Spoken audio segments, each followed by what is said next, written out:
Alright, welcome to another episode of Hooper's Hops Review. We're going to get right down to it, but now let's do the beer song. Here's beer, beer, beer. 1, 2, 3, 4. A long time ago, way back in history, when all there was to drink was nothing but cups of tea, along came a man by the name of Charlie Mops. He made us all a wonderful drink and he made it out of hops. He must have been an admiral or something over a king, and to his praises we shall always sing. Look at all he's done for us, he's filled us up with cheer. God bless Charlie Mops, the man who invented beer. Beer, beer, beer. Beer, beer, beer. Beer, beer, beer. And God bless Charlie Mops. Good evening, everybody. Welcome to another episode of Hooper's Hops Review.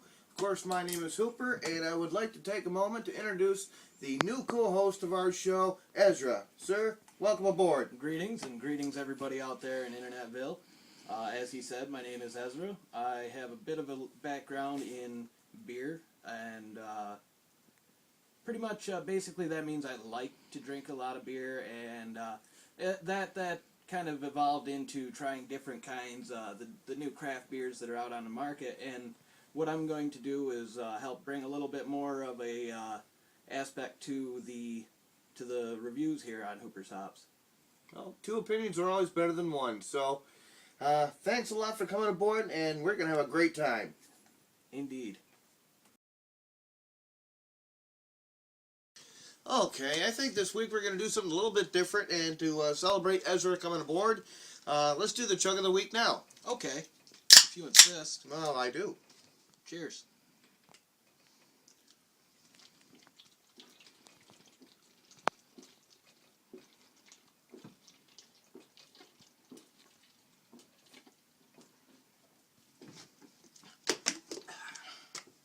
And there it is. Never drink a beer. You'd serve to an asshole. Right on.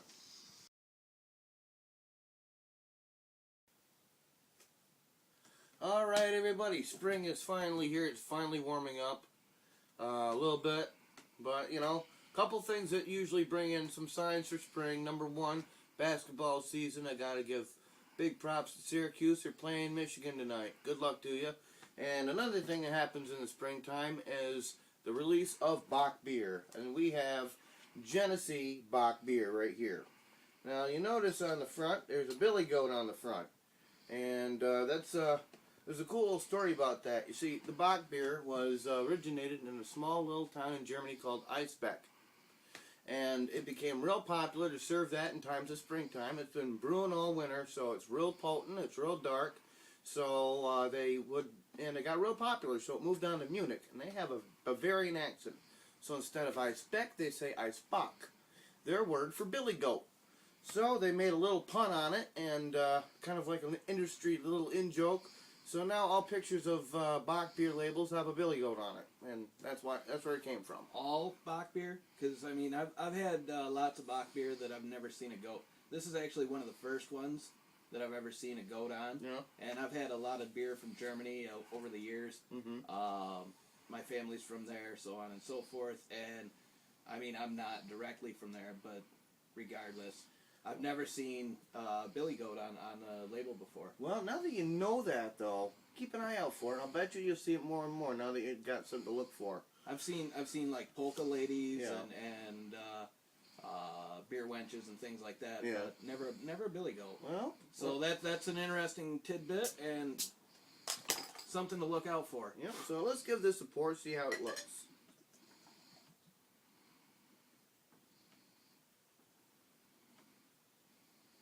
What can you tell me about that?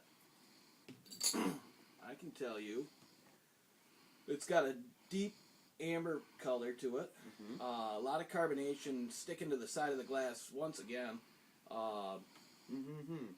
And I've seen this in a few different kinds of beers, but not traditional Bocks. They're usually a little thicker, but this is a commercial brewery, so... Indeed, this comes out of Rochester. Yep, Genesse, yep. Brewed right off the Genesse River. What do we got for... We got some smelling going on here. A lot of fruity flavors, maybe some caramels. Yep, some caramels, maybe some stone fruit like plums or raisins.